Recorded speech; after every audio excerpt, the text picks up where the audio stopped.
Hello everyone, कैसे हो आप सब। उम्मीद करती हूँ आप सब कुशल होगे, हैप्पी होगे। ठीक है, अब ये है हमारी क्लास का वन डे। तो यहाँ पे मैं गुजराती मीडियम के 3rd स्टैंडर्ड के बच्चों को इंग्लिश यूनिट 2 पढ़ा रही हूँ। यहाँ पे मैं बच्चों को लेसन एक्सप्लेन कर रही हूँ। पहले मैं बच्चों के साथ इंग्लिश का लेसन रीड करवाती हूँ बच्चों को, और फिर उसे गुजराती लैंग्वेज में जो कुछ इंग्लिश में लिखा है वो सारा बच्चों को एक्सप्लेन करती हूँ।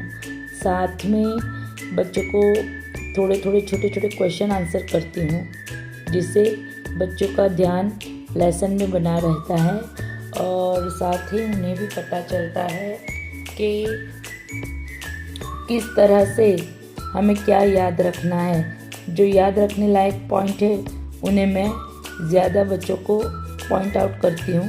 साथ ही इंग्लिश है तो कुछ न्यू वर्ड्स वो सीखते हैं। फिर इंग्लिश का गुजराती, जैसे इस लेसन्स में है स्नैक यानी सांप, बर्ड्स यानी पक्षी, नेस्ट यानी घोंसला। इस तरह से बच्चों को पहले एक्सप्लेन करना पड़ता है छोटे छोटे वर्ड, और फिर सेंटेंस का पूरा एक्सप्लेनेशन देती हूँ। और यहाँ पे हम सांप की बात करेंगे। यहाँ तो गांव के बच्चे हैं, स्कूल जाते हैं, ट्यूशन्स जाते हैं, और तभी उन्हें रास्ते में कितनी बार सांप से भी वो कभी टकरा जाते हैं।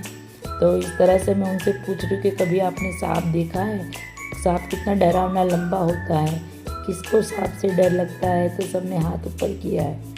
ठीक है, और किसने सांप देखा है? तो मैं कहती हूँ मुझे भी डर लगता है। सब बच्चों ने देखा है सांप, देखिए। और एक छोटी सी बच्ची है, वो बीच में से बोलती है हमें कि मैंने भी देखा है सांप। और मैंने पूछा कितना?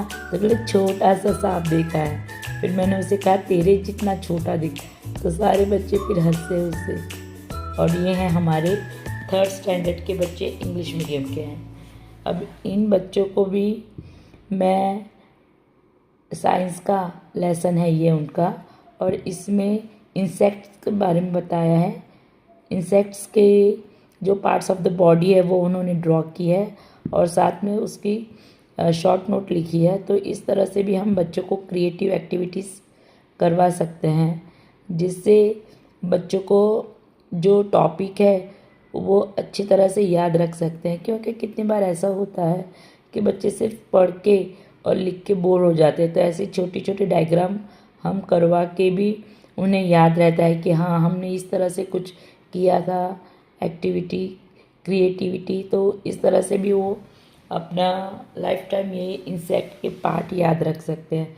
तो मेरा मेन मकसद ये है कि सिर्फ किताबी नॉलेज नहीं देना, बच्चे जो भी पढ़ते हैं वो प्रैक्टिकल दुनिया में भी वो यूज़ कर सके, इस तरह से उन्हें पढ़ाना होता है। यहाँ बच्चे इंग्लिश भी पढ़ते हैं, बिकॉज़ देखना पड़ता है कि बच्चे इंग्लिश पढ़ पाते हैं कि नहीं। क्योंकि कितनी बार, हाँ चलो, ये है हमारा ट्यूशन का बाहर का व्यू, और ये है अंदर का व्यू। मेरा ट्यूशन 2 बैच में चलता है।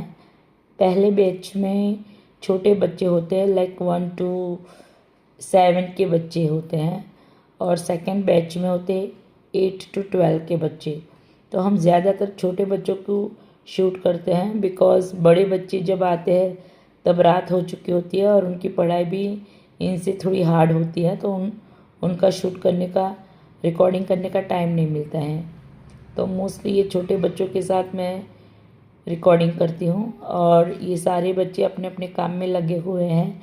और जो सबसे छोटे बच्चे उन्हें हमेशा ड्राइंग पसंद है, तो उनको मैं ड्राइंग भी करवाती हूँ। और जो उनका टॉपिक है होता है वो ऐसे अम्ब्रेला है, फ्लावर्स है, ट्रीज़ है।